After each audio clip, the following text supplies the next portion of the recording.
Stradiņa universitāte ir fiziski aktīva, uz inovācijām un attīstību vērsta, atvērta Eiropas universitāte.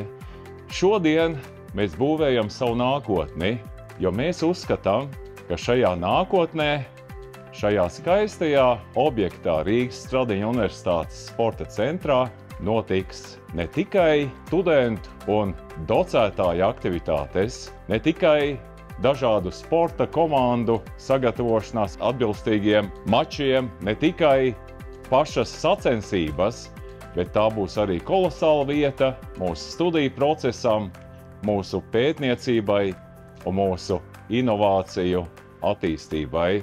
Un šodien es vēlos pateikt milzīgu paldies ļoti lielam cilvēku skaitam, gan mūsu kolēģiem no infrastruktūras departamenta, no visiem citiem departamentiem, mūsu sporta kluba pārstāvjiem, mūsu sportistiem, mūsu arhitektiem, mūsu sadarbības partneriem, Selva būve.